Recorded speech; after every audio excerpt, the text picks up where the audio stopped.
میرے پیارے آقا صلی اللہ علیہ وسلم کے پیارے دیوانوں، قربانی کے حوالے سے آپ پہلا مسئلہ دیکھیں تو آپ اور ہم جب جانور ذبح کرنے کے لیے تیار ہوتے ہیں تو یہی تو پڑھتے ہیں، انی وجہت وجہی للذی فطر السماوات والارض، پڑھتے ہیں نا؟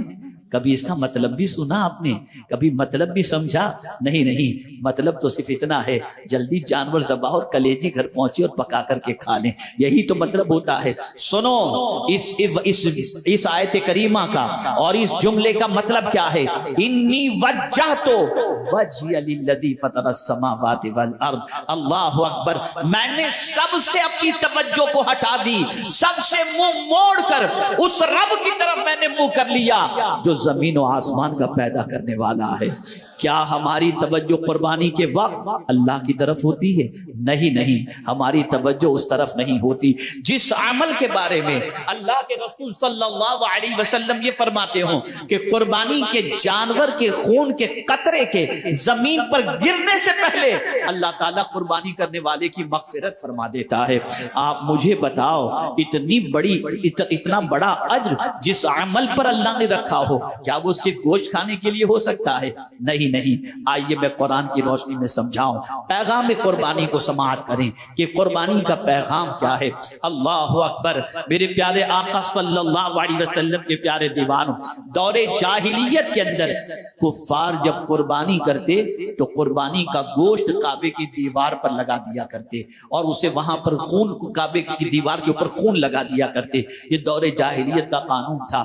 مسلمان حج کر کے جب لوٹے تو انہوں نے سوچا ہمیں بھی ایسا ہی کرنا چاہیے، تو انہوں نے جب قربانی کے خون کو کعبے کی دیوار سے لگانا چاہا، اللہ نے آیت نازل فرما دی، لن ینال اللہ لحومها ولا دماؤها ولکن ینالہ التقوی منکم، اللہ کی بارگاہ کے اندر تمہارا خون بھی نہیں پہنچتا، تمہارا گوشت بھی نہیں پہنچتا، اگر اس کی بارگاہ میں کوئی چیز پہنچتی ہے تو تمہارے دل کا تقوی پہنچتا ہے، اللہ کا ڈر تمہارے دل میں کتنا ہے یہ پہنچتا ہے۔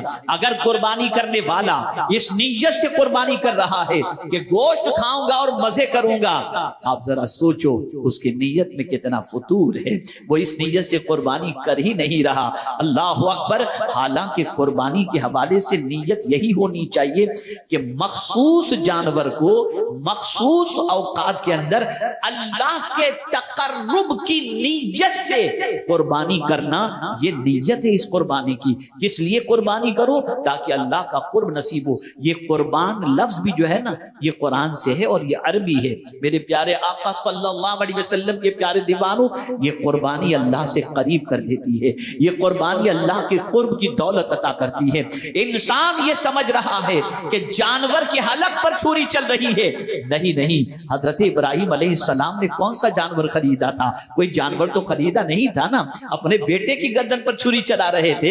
اے رسول اعظم صلی اللہ علیہ وسلم کے دیوانوں، ذرا مجھے یہ بتاؤ، یہ قربانی تو حضرت ابراہیم کی سنت ہے، پھر حضرت ابراہیم نے تو جانور پر جو ہے چھری بعد میں چلائی، لیکن آپ مجھے بتاؤ اس سے پہلے حضرت ابراہیم نے تو اپنے بیٹے کو لٹایا تھا اور بیٹے کی گردن پر چھری چلانے کے لیے تیار ہوئے، اور قرآن کہتا ہے وَفَدَيْنَاهُ بِذِبْحٍ عَظِيمٍ، اللہ عز و جل نے ان کی جگہ پر فدیے کے طور پر مینڈے کو لٹا دیا اور وہ عظیم قربانی ہو گئی۔ آپ مجھے بتاؤ، حضرت ابراہیم علیہ السلام مینڈا خریدنے نہیں گئے تھے، حضرت ابراہیم علیہ السلام جانور کے لیے پیسہ نہیں دیے تھے، تو پھر یہ قربانی حضرت ابراہیم کی سنت کیا ہے؟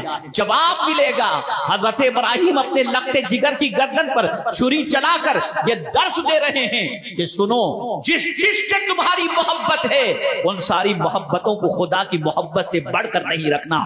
اگر خدا تمہیں حکم دے دیتا ہے بیٹا قربان کر دو تو رب کی رضا کے لیے بیٹا قربان کر دینا، تاکہ اللہ عز و جل کی خوشنودی حاصل ہو جائے۔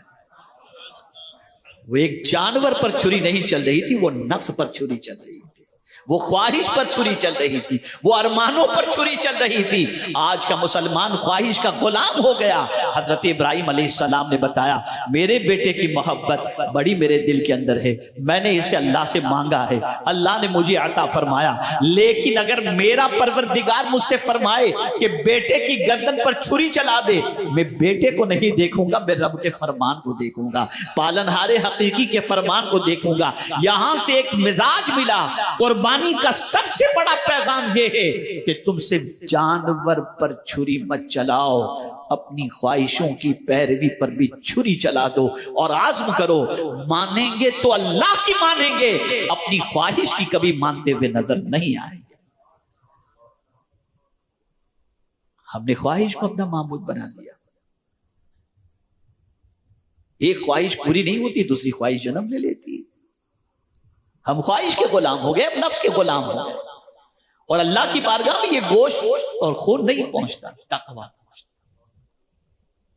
اور جتنی بھی عبادتیں ہیں، توجہ چاہوں گا، جتنی بھی عبادتیں ہیں وہ ساری عبادتیں ہمیں متقی بنانے کے لیے ہیں، اس کو ذہن میں رکھیے گا، صرف ہمیں پرہیزگار بنانے کے لیے، اور ہم سب کچھ بن گئے، نمازی بھی بن گئے، روزے دار بھی بن گئے، حاجی بھی بن گئے، اور جو اللہ کی راہ میں خرچ کرنے والے بھی بن گئے، لیکن ابھی تک متقی نہیں بن سکے،